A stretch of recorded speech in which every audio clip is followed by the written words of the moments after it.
In this video, we're going to talk about Virgin Galactic, trading under the symbol SPCE.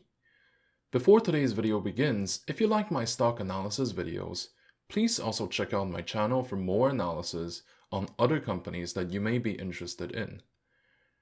SPCE, or Virgin Galactic, is one of those stocks that really enjoyed a lot of media coverage and interest from the investor community, mostly because the company has been issued the license to carry personal crews in the space. This is an important step for Virgin Galactic towards being able to grow into what it's supposed to be. And because of that news, the stock literally skyrocketed from a low around $16 just 2 months ago to a high of almost $60 just from these news alone. And then the stock went lower because the profit taking and the progress of its rival Blue Origin. The third reason is that the stock is testing for a second time the price level of $60 since February of this year.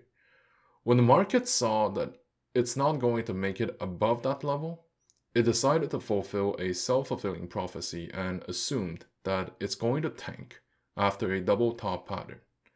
Well, it's been more than a week since then, and so far the stock hasn't really tanked that much below the initial losses. I mean, if we really look at it, the stock has lost about 50% of its price compared to its peak, and not as if the price is a flamboyant either, but to be honest, at least for the time being, it's holding pretty well. What that means for us, the traders, is that the stock may really stop its pullback here, even if there is also a real possibility that it may continue to grind downward for another few weeks or a few weeks from now. There's no way to predict the exact timing of the rebound. So, for example, following the initial sell-offs in the February and March period, the stock price managed to hold at its current position for a few weeks before it suddenly decided to head south even more. This is why I think that some reservation about its stock price should be conserved. With that being said though, from the long-term perspective of the stock, the company has enjoyed a continuously bullish ride since late 2019, and despite its sometimes drastic pullbacks, the trend has never really been broken.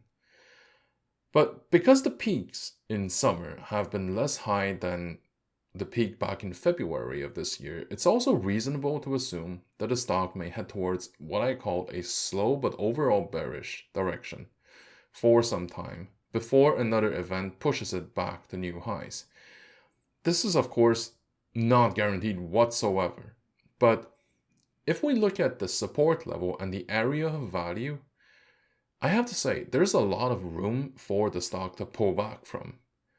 Therefore, my recommendation is to look at the area of value between $20 and $25 and to put some buy orders in that region along the way, just in case it gets to that point. And then allocate about 5% of your portfolio to the stock and to have a position in the company. From where the stock is currently, I would say that it's also a good entry point for at least 30% of your allocation. Thanks for watching. If you like my content, please like, comment, and subscribe to my channel.